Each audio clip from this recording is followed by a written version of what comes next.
My name is Natalie Carter.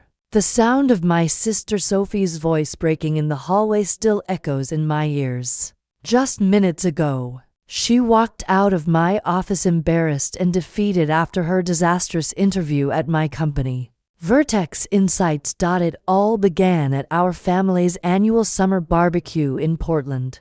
The warm afternoon air smelled of grilled burgers while kids ran through the backyard laughing. I stood beneath a blooming maple tree, slowly sipping lemonade while relatives gathered around picnic tables nearby. As usual, my younger sister Sophie was the center of attention. She had just graduated from Stanford Business School and couldn't stop talking about her interviews with major companies like Amazon, Meta, and Tesla. My mother, a proud and traditional woman, kept praising her. Sophie is incredibly talented. She's going to accomplish amazing things, she said proudly. My father, calm and practical as always, nodded. She's really built something impressive for herself. Unlike some people.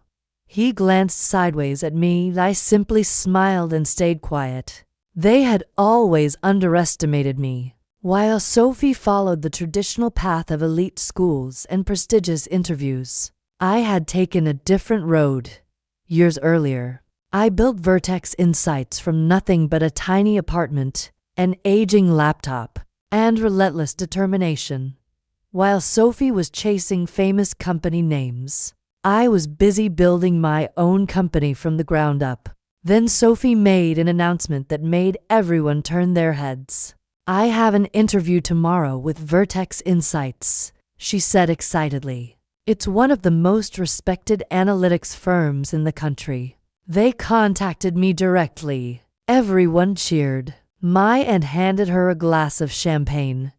I quietly smiled to myself. She had absolutely no idea that Vertex Insights belonged to me in the business world. I operated under a professional alias, N. Carter, and my family had never connected this. Sophie turned to me with fake kindness.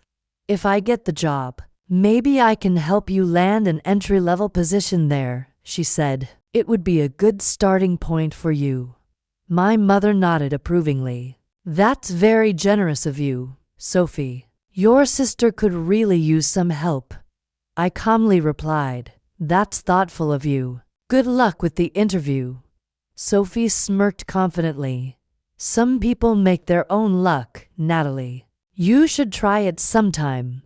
The next morning, I sat in my penthouse office, overlooking the Portland skyline. My executive assistant Claire entered and informed me that Sophie had arrived 30 minutes early for her interview. She had even posted on LinkedIn announcing that she was interviewing for a senior position at Vertex Insights. Through a one-way observation window, I watched the first 3 rounds of interviews.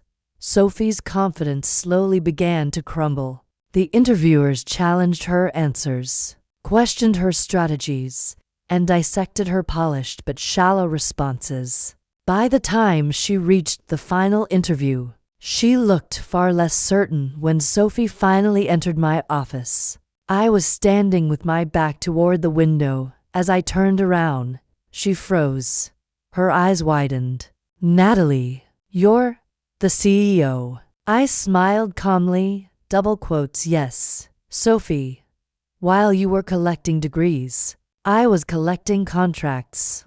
While you were chasing job titles, I was building a global client network. She accused me of setting her up, but I shook my head. No one tricked you. You all simply believed what you wanted to believe. You were so certain I was failing that none of you ever bothered to ask what I was actually building. After the interview ended, Sophie walked out in tears. An hour later, messages from my parents flooded my phone. They accused me of humiliating her, but their words didn't affect me anymore. I had stopped needing their approval years ago. Over the next few weeks, something quietly changed.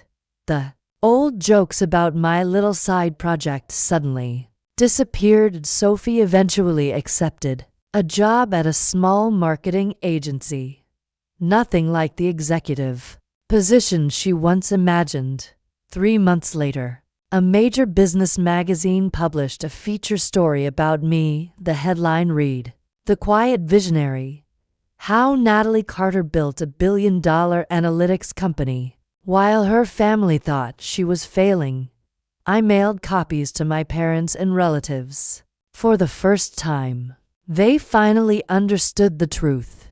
Today, my focus is on leading Vertex Insights into its next chapter.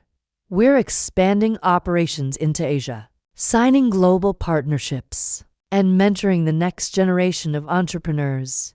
Because real success rarely rhymes with noise. Most of the time, it's built quietly, and if you've ever been underestimated, remember this. Keep building. One day, the same people who doubted you will finally see your name where they never expected it to be.